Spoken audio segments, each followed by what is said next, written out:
मेरी जो last video थी उसमें मैंने बताया था कि आपका फर्टाइल पीरियड कौन सा है। खासतौर पे वो खवातीन जो प्रेगनेंसी के लिए ट्राई कर रही होती हैं, उनको दो चीजें तो बहुत अहम है मालूम करने के लिए। एक तो ये कि आपकी मेंस्ट्रुअल साइकिल कौन सी है, और दूसरा ये कि आपकी ओव्यूलेशन कब हो रही है।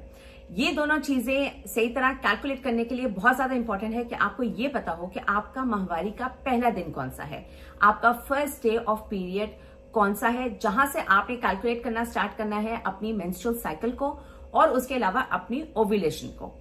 और खास तौर पे वो खवातीन जिनको स्पॉटिंग का बहुत ज्यादा प्रॉब्लम है, जैसे जो पीसीओज हैं, जिनके पीरियड्स इरेगुलर हैं, जिनका हार्मोनल इम्बैलेंस है, जिनको एंडोमेट्रियोसिस का प्रॉब्लम है, उनके लिए बहुत ज्यादा प्रॉब्लम हो जाता है कि हमारा जो है हमें स्पॉटिंग हो रही थी तो हमारा फर्स्ट डे ऑफ पीरियड अब हमने किस तरह कैलकुलेट करना है।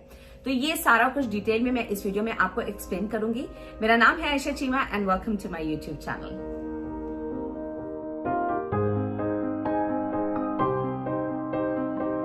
इस पार्ट को एक्सप्लेन करने के लिए मैं आपको थोड़ा सा हार्मोन्स के बारे में समझा देती हूँ कि आखिरी पार्ट आपका जो मेंस्ट्रुअल साइकिल का होता है, जो लास्ट पार्ट आपकी माहवारी का है, उसमें क्या चल रहा होता है। या तो आपकी प्रेगनेंसी हो जाती है, फर्टिलाइजेशन हो जाती है, या आपकी अगली माहवारी की तैयारी शुरू हो जाती है, जिसकी वजह से आपका अंडा जो है वो जाया हो जाता है। ठीक है, जब आपकी लास्ट पार्ट होता है साइकिल का, उसमें FSH लेवल और LH लेवल दोनों बहुत ज्यादा गिर जाते हैं। जिस फॉलिकल से आपका जो अंडा है वो खारिज होता है, वो फॉलिकल बन जाता है कॉर्पस लूटियम। कॉर्पस लूटियम क्या करता है, वो प्रोजेस्टेरॉन के लेवल्स को इंक्रीज करता है। ठीक है, अगर तो अंडा फर्टिलाइज हो जाता है तो ये प्रोजेस्टेरॉन के लेवल्स जो है इंक्रीज होते जाते हैं, होते जाते हैं, होते जाते हैं। लेकिन अगर आपका अंडा फर्टिलाइज नहीं होता है और आपकी नेक्स्ट माहवारी आने लगती है, तो यही कॉर्पस लूटियम जो है ये श्रिंक होना शुरू हो जाता है, सुकड़ना शुरू हो जाता है, और इसी तरह आपके प्रोजेस्टेरॉन के लेवल्स जो हैं वो कम होना शुरू हो जाते हैं, और ईस्ट्रोजन के लेवल्स जो हैं, जैसे जो आपकी माहवारी के फर्स्ट पार्ट को लेकर जाते हैं, वो ईस्ट्रोजन के लेवल्स जो हैं आपके बढ़ना शुरू हो जाते हैं। ठीक है, इतना तो आपको समझ आ गई होगी। अब आ जाते हैं स्पॉटिंग के ऊपर।